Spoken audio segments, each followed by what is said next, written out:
सप्रेम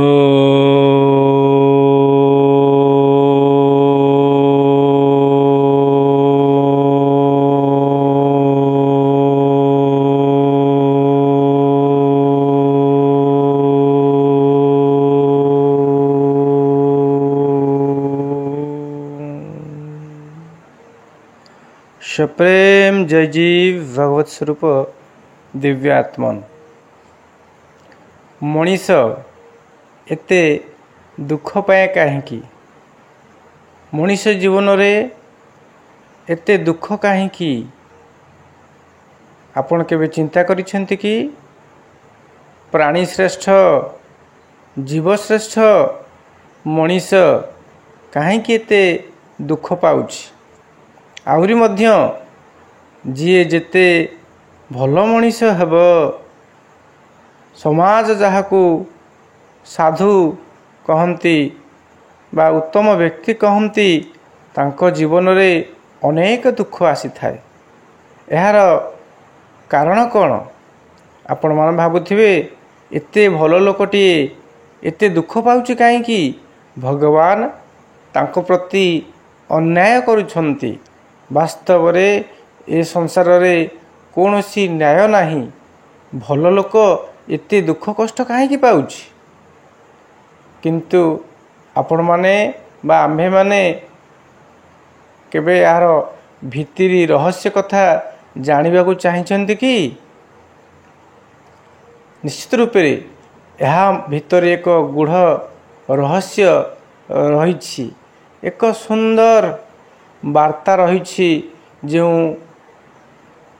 वार्ता को साधारणतः आम्भे माने बुझिबारे अक्षम होता।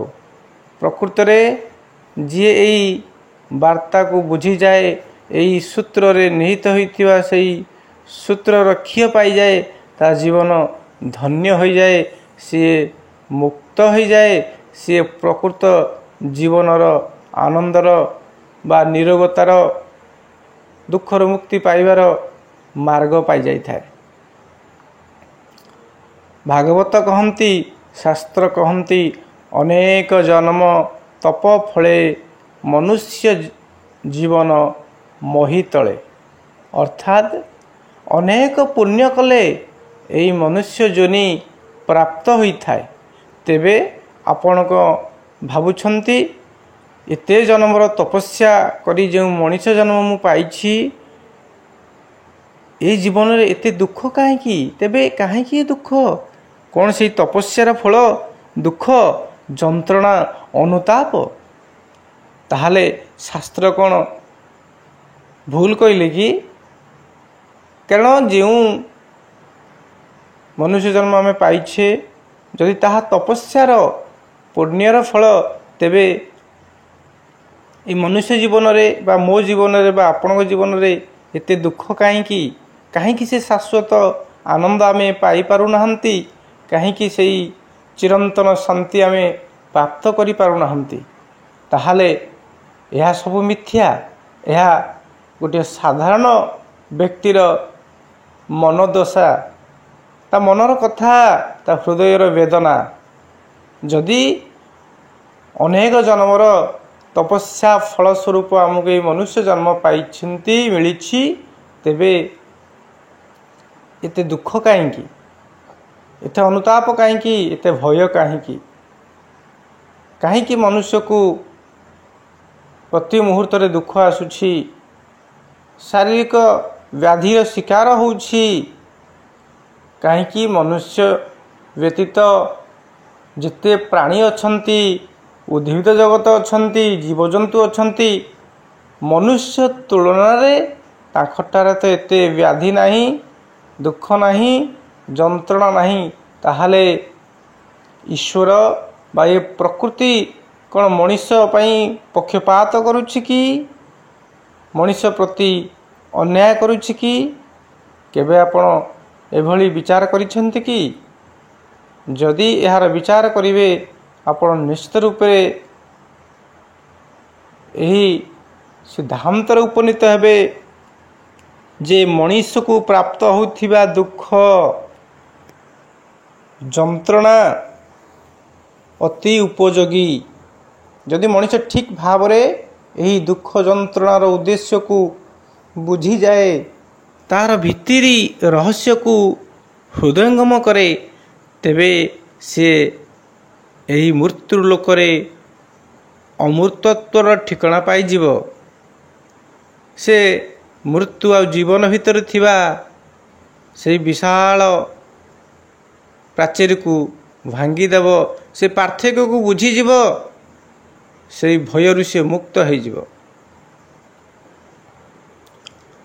ଗୋଟିଏ ଉଦାହରଣ ମାଧ୍ୟମରେ ଏହାକୁ ଆମେ ବୁଝିବାକୁ ଚାହିଁବା ଯେ କି ମଣିଷ ଜୀବନରେ ଦୁଃଖର ମହତ୍ତ୍ୱ କେତେ।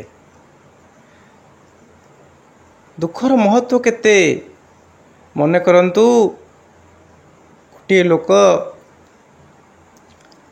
ଗୋଟିଏ ବଡ଼ ପଦବୀରେ ଚାକିରି ପାଇବା ପାଇଁ ସିଏ ଇଣ୍ଟରଭ୍ୟୁ ଦେବା ପାଇଁ ତା'ର ଠିକ୍ ହେଇଛି, ଗୋଟିଏ ପର୍ଟିକୁଲାର ଡେଟ୍ ଅଛି, କିନ୍ତୁ ସେ କଥା ଭାବିକି ଶୋଇପଡ଼ିଛି। ଯେଉଁଦିନ ସେଇ ଇଣ୍ଟରଭ୍ୟୁ ଆଟେଣ୍ଡ କରିବା ପାଇଁ ଯିବାର ଥିଲା, ସିଏ ଗାଢ଼ ନିଦ୍ରାରେ ଶୋଇପଡ଼ିଛି, କିନ୍ତୁ ଭୋର 6ଟାରେ ତା'ର ଇଣ୍ଟରଭ୍ୟୁ ଅଛି। ଯଦି ସେ ଠିକ୍ ସମୟରେ ନ ପହଞ୍ଚିବ, ତେବେ ତା'ର ସେଇ ପଦବୀ ପ୍ରାପ୍ତ ହୋଇପାରିବ ନାହିଁ, ସେ ସେଥିରୁ ବଞ୍ଚିତ ହେବ। କିନ୍ତୁ ସେ ରାତିରେ ଗାଢ଼ ନିଦ୍ରା ଶୋଇପଡ଼ିଛି। ତା'ର ଯିଏ ବୋଉ ବା ମା, ସେ ଜାଣିପାରିଲେ ଯେ ଯଦି ମୋ ପୁଅଟି ଠିକ୍ ସମୟରେ ନ ଉଠିବ, ତାହେଲେ ତା ଜୀବନରେ ବଡ଼ କ୍ଷତି ହୋଇଯିବ। ସେ ଇଣ୍ଟରଭ୍ୟୁରୁ ବଞ୍ଚିତ ହେବ, ତା ଜୀବନର ଲକ୍ଷ୍ୟରୁ ସିଏ ବିଚ୍ୟୁତ ହୋଇଯିବ। ତେଣୁକରି ସେହି ବ୍ୟକ୍ତିର ମା ସେ ବ୍ୟକ୍ତିକୁ ନିଦରୁ ଉଠିବା ପାଇଁ ତାକୁ ଡାକିଛନ୍ତି, ପ୍ରୟାସ କରିଛନ୍ତି, ହାତରେ ଥାପୁଡ଼େଇଛନ୍ତି, ଉଚ୍ଚ ସ୍ୱରରେ ଡାକିଛନ୍ତି, କିନ୍ତୁ ସେ ବ୍ୟକ୍ତିଟି ଉଠି ନାହିଁ। ଶେଷରେ ମାଟି ଅନ୍ୟ କୌଣସି ଉପାୟ ନ ପାଇ ତା ଉପରେ ଆଣିକି ଥଣ୍ଡା ପାଣି ଢାଳି ଦେଇଛନ୍ତି, ଯାହାଫଳରେ କି ତାଙ୍କର ବା ସେ ପୁଅର, ସେ ବ୍ୟକ୍ତିର ନିଦଭଙ୍ଗ ହୋଇଛି, ସେ ଜାଗ୍ରତ ହୋଇଛି। ପ୍ରଥମତଃ ସିଏ ମା'ର କାର୍ଯ୍ୟ ଉପରେ ବିରକ୍ତି ପ୍ରକାଶ କରିଛି। କହିଛି, ହେ ମା, ତୋର କ'ଣ ସାଧାରଣ ଜ୍ଞାନ ନାହିଁ? କେତେ ସୁନ୍ଦର ନିଦ୍ରାରୁ ମୋତେ ତୁ ଉଠେଇ ଦେଲୁ, କାହିଁକି ମୋ ଉପରେ ଅତ୍ୟାଚାର କରୁଛୁ? ମୁଁ କ'ଣ ତୋର ସାବତ ପୁଅ? ଏଇଭଳି ଭାବରେ ଅନେକ କଥା ମା'କୁ ସେ କହିଯାଇଛି। ମା ସବୁ ଶୁଣିଛି। ମା ଶେଷରେ ବୁଝେଇଛି, ଆରେ ପୁଅ, ତୋର ବା ଆଜି ଇଣ୍ଟରଭ୍ୟୁ ଯିବାର ଅଛି, ତୁ ଇଣ୍ଟରଭ୍ୟୁ ଦେବୁ ନା? ସେ ମନେ ପଡ଼ିଯାଇଛି ତା'ର ସେଇ କଥା। ପୂର୍ବ ରାତ୍ରିରେ ଯେଉଁ ସଂକଳ୍ପ ନେଇ ସେ ଶୋଇଥିଲା ଯେ କି ନେକ୍ସଟ ଦିନ ସେ ତା ଜୀବନର ଲକ୍ଷ୍ୟ, ଯେଉଁ ପଦବୀ, ଯେଉଁ ଇଣ୍ଟରଭ୍ୟୁ ଦେବାର ଅଛି, ସେ ଭୁଲି ଯାଇଛି। ସେ ମା'କୁ ଧନ୍ୟବାଦ ଦେଇଛି, ଯାହା ହଉ ମା, ତୁ ମୋତେ ନିଦରୁ ଉଠେଇ ଦେଲୁ, ନଚେତ୍ ମୁଁ ସେଇ ଇଣ୍ଟରଭ୍ୟୁରୁ ନିଜକୁ ବଞ୍ଚିତ କରିଥାନ୍ତି, ମୋ ଜୀବନର ଲକ୍ଷ୍ୟରୁ ମୁଁ ଚ୍ୟୁତ ହୋଇଯାଇଥାନ୍ତି। ତେଣୁ ଏହି କାହାଣୀ ବା ଗପର ଶୀର୍ଷକ ହେଉଛି ଆମ ଜୀବନର ଲକ୍ଷ୍ୟ, ଯାହା ଯଦି ସେଥିରୁ ଆମେ ବଞ୍ଚିତ ହୋଇଯାଉଛନ୍ତି, ତାହେଲେ ତାହା ଅତି ଦୁଃଖଦାୟକ। ଯେପରି ମାଟିଏ ତା ପୁତ୍ରକୁ ଉଠାଇବା ପାଇଁ ବିଭିନ୍ନ ପ୍ରକାର ପ୍ରୟାସ କରିଛି, ଚେଷ୍ଟା କରିଛି, ଏବଂ ତାକୁ ଶାରୀରିକ ମାନସିକ ଆଘାତ ଦେବା ପାଇଁ ଚେଷ୍ଟା କରିଛି, କିନ୍ତୁ ତା ମୂଳରେ ଅଛି ପ୍ରକୃତରେ ସେ ତା ପୁଅର ଉନ୍ନତି ଚାହୁଁଛି। ତା ପୁଅକୁ ଗୋଟିଏ ବଡ଼ ପଦବୀରେ ପ୍ରତିଷ୍ଠିତ ହେବା ପାଇଁ से चाहिछि बा पुअर स्वप्न को पूरण करिया पई जो बाधा आसीछि से बाधा को दूर करिया पई प्रयास करिछि। जदि से ता निद न भांगे से सोई जाए तेबे डेरी हो जीवो। तेणुकरी ठीक से भली भाव रे एई प्रकृति माता एई जीवन शैली बा आत्मार गोटे सुंदर नियम अच्छी जीवनर नियम अच्छी। आमे माया संसार रे सुखरे निजको भूली निजर स्वरूप को भूली आमे गाहाड़ निद्रा रे सोई पड़ी छंती। केबे आमे निज उपरे निज प्रति निज आत्मा प्रति बा निज स्वयं प्रति केबे आमे ध्यान दियंते नाही। तेणु प्रकृति माता बाई जीवन आमको दुख रूपक सही प्रयास सृष्टि करुछि। छोट मोट शारीरिक यंत्रणा दउछि मानसिक आघात दउछि एवं शेष में आपण को एपरी एक असाध्य रोग देउछि जो रोगर शिकार हेले आपणकर मृत्यु निश्चित बोली डॉक्टर माने कहि दियंती। डॉक्टर कहि दियंती तुमे आउ बंचिब नाही अल्प दिन आयुष तुमर तुमे घर को फेरी जाओ यार कौनसी चिकित्सा नाई ये रोगर कौनसी चिकित्सा नाई आरोग्य हबार संभावना नाही यह डॉक्टर कहि दियंती आम्भे माने घर को फेरी आसु। किंतु जदि प्रकृत रे जड़े ता जीवनर महत्व को बुझे से समय रे ता जीवन परिवर्तन हो सी निजको पाई आनंदित हो। जो दुख जो मृत्युर भय दिने परीक्षित राजा को होता ब्रह्म अभिशाप होता जे कि तुम्हें 7 दिन भितर तुमर मृत्यु हब। तेणु से अभिशाप रे भवित होई परीक्षित राजा राज्य कार्य छाड़ी निजर राजकीय भोगविलास तुच्छ मन करी जीवन प्रति तांकर निज प्रति से आकुलता आसी निजको जानिया ये मृत्यु कौन मृत्यु जीतिया उपाय से चिंता करछंती। जहाँ फल कि अनेक घात प्रतिघात सहिला परे से जड़े आत्मज्ञानी ऋषि पाखरे उपनीत होइछंती। जहाँ फल कि आपणकर ताहार तांकर जो देह ज्ञान थिला मु मरीजीवी तक्षक मते दंशन करिवो ई 7 दिन भितरे मु मरीजीवी। तेणु से मृत्युर भय को से भागवत माध्यम रे दूरीभूत करिछंती। प्रकृत रे जो आत्मतत्व आमे स्वयं निजे जहा आमर स्वरूप जहा को आत्मा कहंती जीवन कहंती चेतना कहंती ताहार केबे मृत्यु हुए नाही बा कौनसी मृत्यु ताकू केबे मृत्यु दे पारिबो नाही। बा आपणकर गीता भागवत शास्त्र कहंती जो आत्मा अचिंत्य अदाह्य अछेद्य अशोष्य जहाकू अग्नि जाली पारिबो नाही जल उदा करि पारिबो नाही पवन उड़े पारिबो नाही कौनसी अस्त्र शस्त्र काटी पारिबो नाही।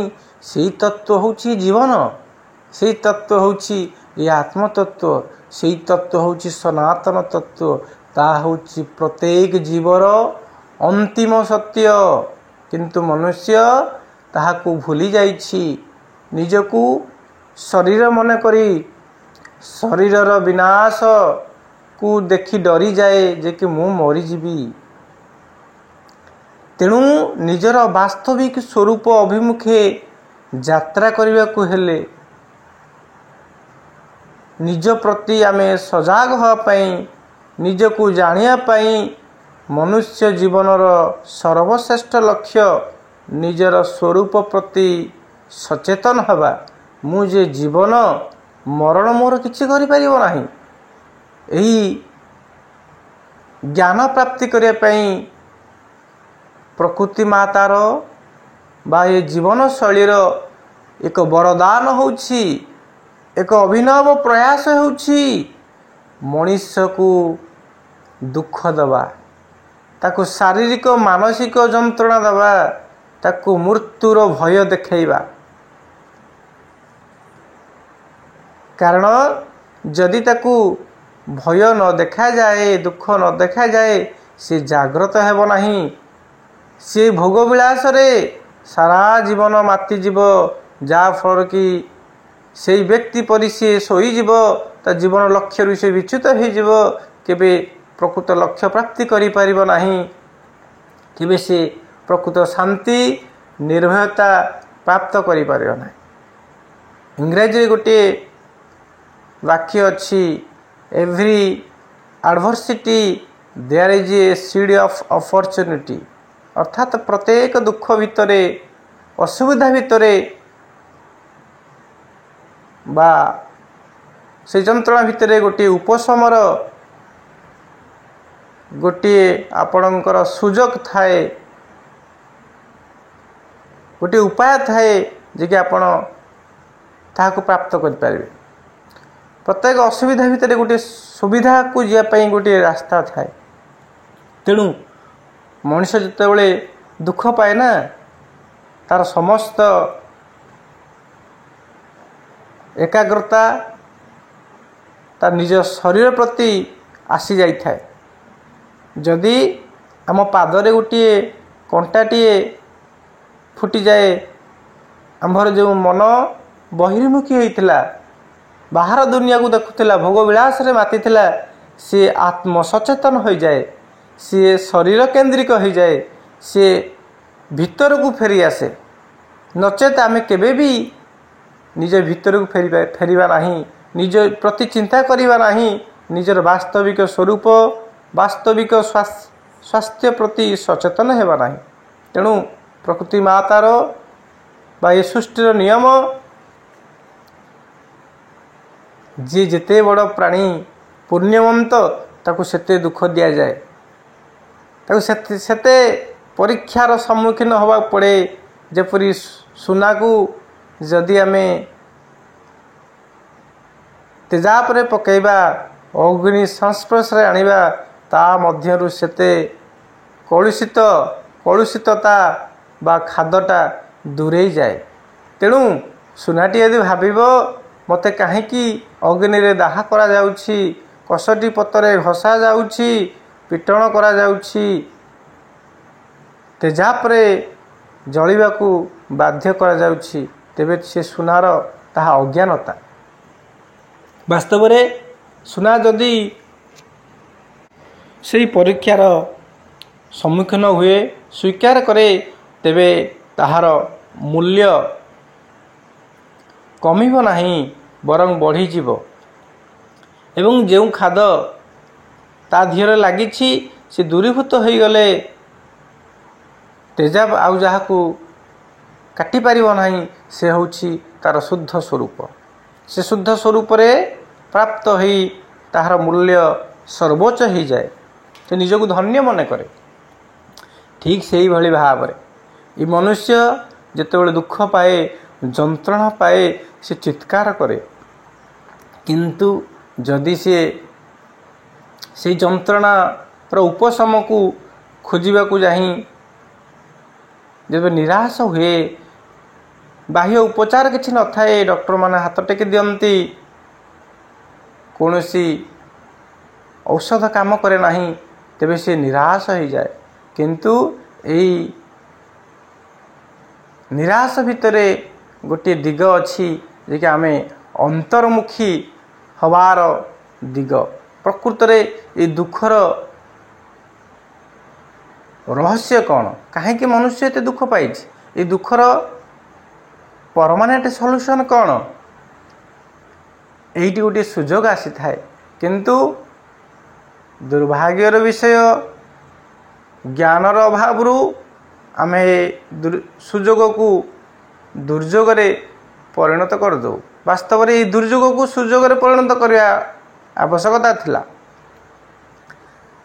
जितेबाला आम देह सुस्थ थाए, धन संपद आम भरपूर थाऊ, आमर स्वतःपूर्त भावना बहिर्मुखी थाए, सारा संसार को बुलवा को जाऊ, भोगविलास माति थाऊ, केबे आमे अंतर्मुखी हेबार सुजोग सृष्टि हो न थाए, निजको जानिबार कौनसी उपाय न थाए। किंतु जेतेबेले दुखटी आसे, जेतेबेले सबु सुखरु आमे वंचित होऊ, आम भितरे आत्मद्रोह सृष्टि हुए, निज भितरे कोह सृष्टि हुए। कहीं मु एते दुख पाइबी, मो जीवन में मुझे पुण्य काम करिछि, मते कहीं दुख मिलुछि, कहीं भल मनीष को दुख मिले। आपण माने यार उद्देश्य, यार भित्तिरी रहस्य बुझी सारी थिबे।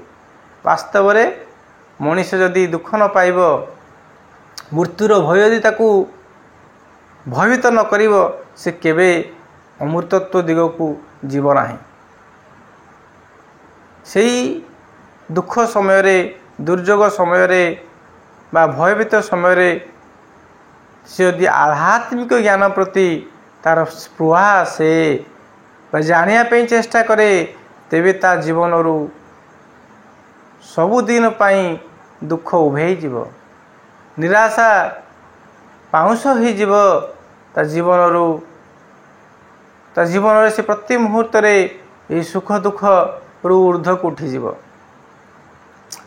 जहाँकि दिने गौतम बुद्धंक जीवन रे आसीथिला, से सुख सुविधा रे थिले, तांकर कोनोसी असुविधा नथिला, किंतु से विचार कले जदि मनुष्यर जीवनर लक्ष्य या जे शेष से मृत्यु मुखरे पड़िब, न चाहूथिबा जंत्रणार शिकार हेब, तबे जीवनर मूल्य कौन? से विषय तो आपण सबकिछि जानिथिबे। तेणु वास्तव में जदि आम जीवन में दुख आसी, कौनसी असाध्य रोग होइछि, मृत्यु बंचिबार कौनसी बाह्य उपचार नहीं, डाक्तर माने हाथ टेक देइछन्ति, तेबे यह गोटे सुजोग अच्छी, यह गोटे महा आनंदर विषय निश्चित रूप से आज्ञा। तेबे यही समय आपण को हताश हबार कौनसी आवश्यकता नहीं। वास्तव में आध्यात्मिक प्रति, निजर स्वरूप प्रति निजको जानिबार एक महान अपॉर्चुनिटी, महान सुजोग। ये सुजोग जे हाथ छड़ा करे, पुणी सी नरक जंत्रणा भोग करे, केबे ता जीवन में सुख शांति आनंद बा से भयरु केबे निस्तार पाई परिबो नाही। तेणु यही दुख जंत्रणा मुक्त हेले आम्भको आध्यात्मिक दिगरे अग्रगति करिया पड़िबो, जोग साधन करिया पड़िबो, सत साहित्य बा आत्मज्ञान संबलित पुस्तक अध्ययन करिया पड़िबो, गीता भागवत बा से महापुरुषों बाणी रे जो चिरंतन सत्यता अच्छी ताहाको अनुभव करिवार एक सुजोग अच्छी।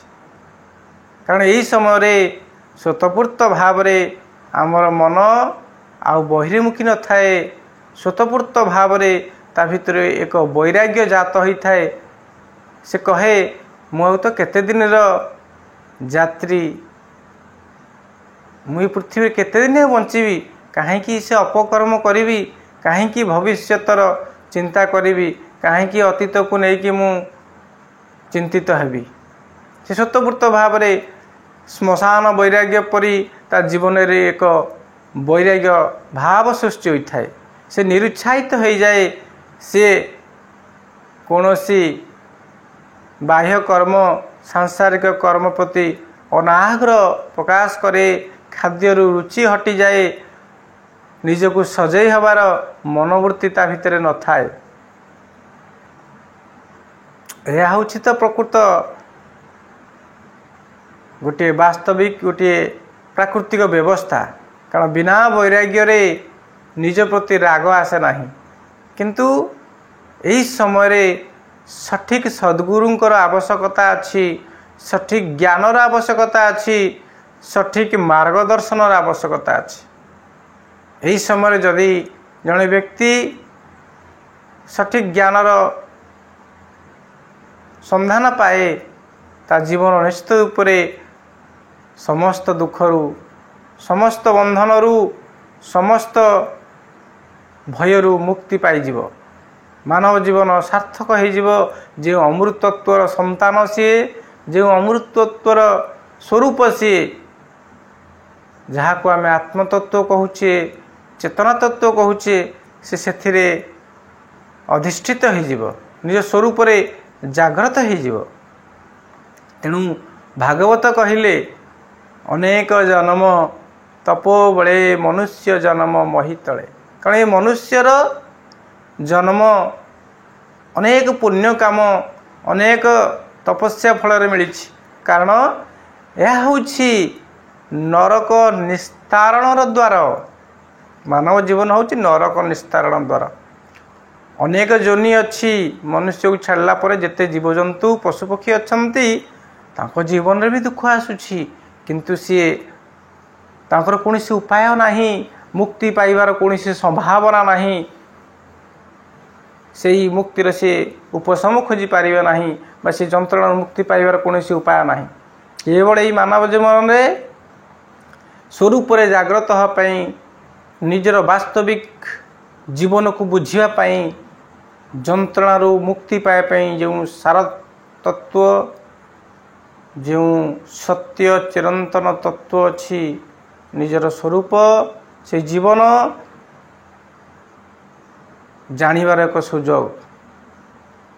तेणु मनीष कहीं दुख पाए, मनीष जीवन में एत दुख कहीं बा भल लोक को कहीं दुख माड़ी आसे ता जीवन रे, यार उद्देश्य, यार महत्व उद्देश्य, यार रहस्य आपण माने हुए तो बुझी सारी यही आलोचनारू।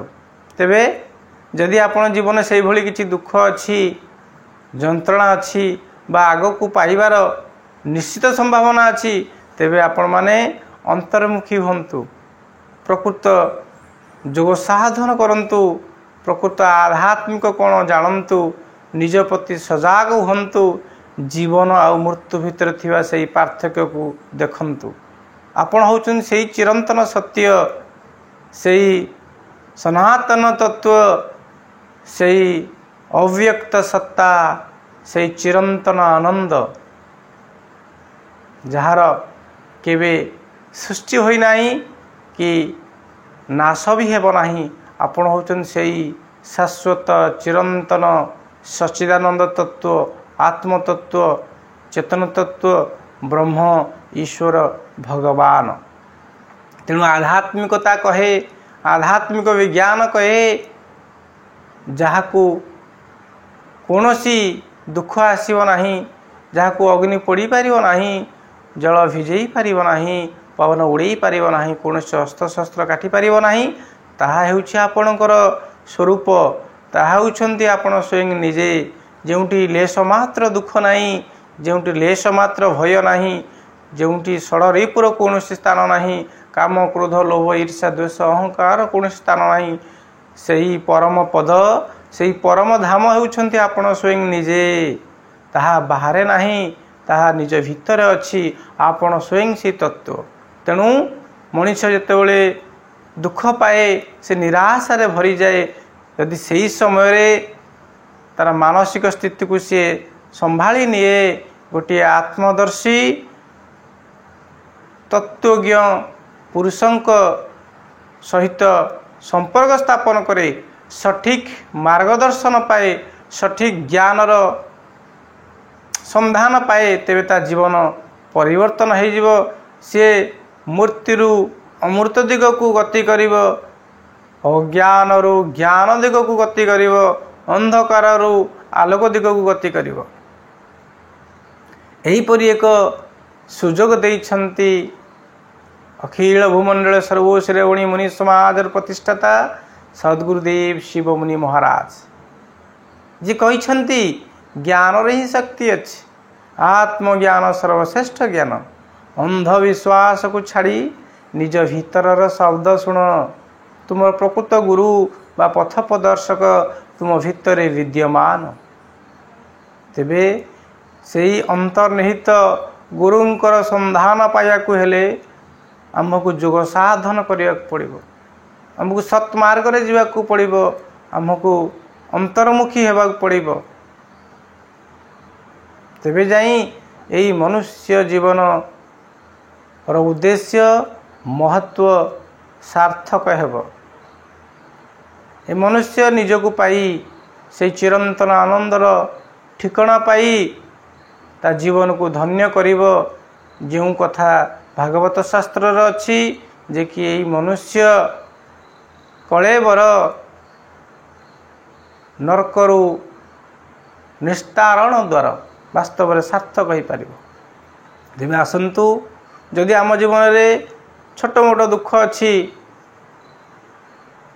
ताकू जानतु एवं भविष्यतर बा से अनागत दुखर जो भय अच्छी बा ऑलरेडी आम्भमानक जीवन आसी जाइछि तेबे भयभीत हुंतु नाही आपण होउछन से तत्व जहाँ मृत्यु केबे स्पर्श करि पारिबो नाही दुख केबे हलेई पारिबो नाही सुख केबे उड़ेई पारिबो नाही सेही भली भावरे आपण ए द्वंद्व सुख दुख हानि लाभ